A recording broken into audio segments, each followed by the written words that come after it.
Ballyclare District Historical Memorial Association. The 1970 IRA gun attack on the annual Whiterock Orange Parade. On Saturday the 27th of June 1970, as loyalists and people from the Protestant community prepared for their annual Whiterock Parade and cultural celebrations, news was being reported from the night before that there had been serious outbreaks of violence in the Bogside area of Londonderry and in the Ardoyne area of Belfast.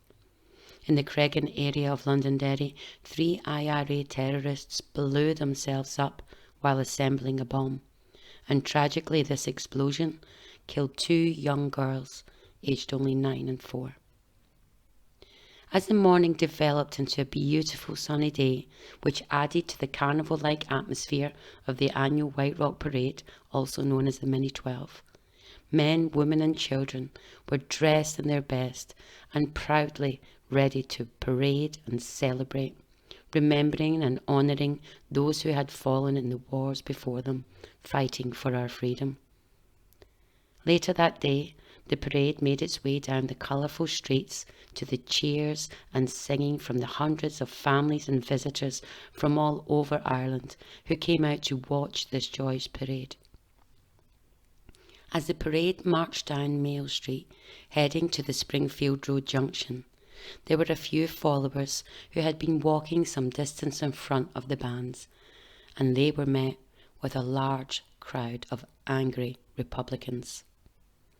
Although the police had created a barrier between them, it was not good enough to prevent the Republicans' assault, and after they began throwing their missiles of all descriptions, they then pushed through the barricade to violently physically attack them. Police and the army eventually managed to separate them, but the parade was further attacked, with the Republicans throwing petrol bombs before they started the gun attack, shooting into the crowds, sending innocent men, women and children into chaos, death and destruction. Shops had been burnt out and smashed up.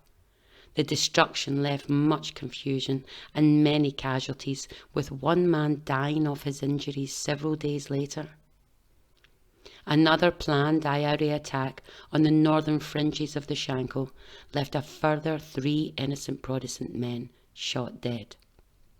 This was not the end of their attacks. As the East Belfast Orangemen returned home from the Whiterock Parade, their traditional route took them past the Short Strand. Here they were met with more angry Republicans, flying tricolours and throwing missiles. The Republicans again opened fire, killing 2 innocent Protestant bystanders.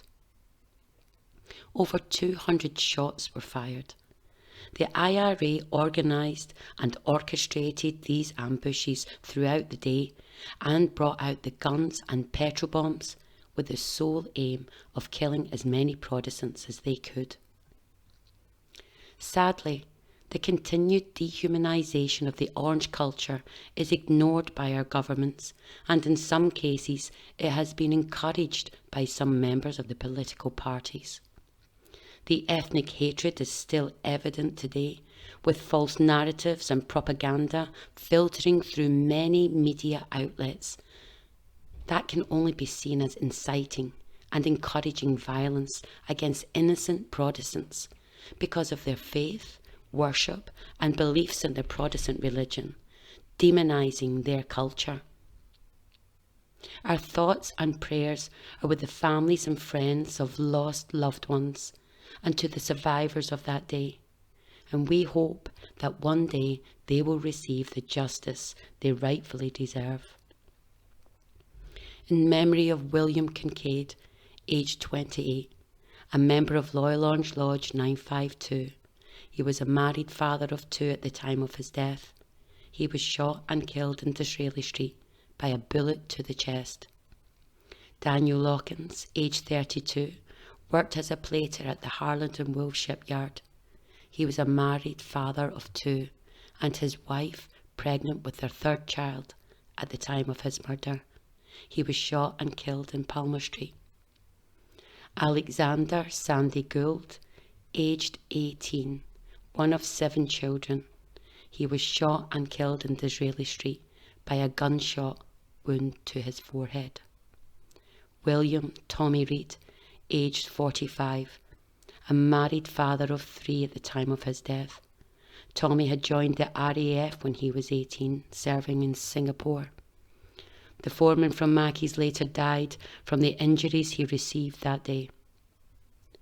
Robert Jimmy McCurry, aged 45. Jimmy had fought with the Royal Irish Rifles and the Gordon Highlanders before he left the army in 1949.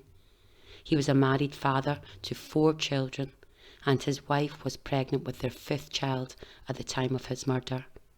He was shot by IRA gunmen positioned at St Matthew's Chapel as he and his friends walked around Bryson Street. Bobby Ginger Neal, aged 53, was a much-loved character in his community, a sheet metal worker by trade who loved football and darts. He was a devoted brother and uncle, and he was shot and killed by an IRA gunman positioned in St Matthew's Chapel. Lest we forget. If you're enjoying our channel, please let us know by clicking on the like, share and subscribe icons below. And thank you for your continued support.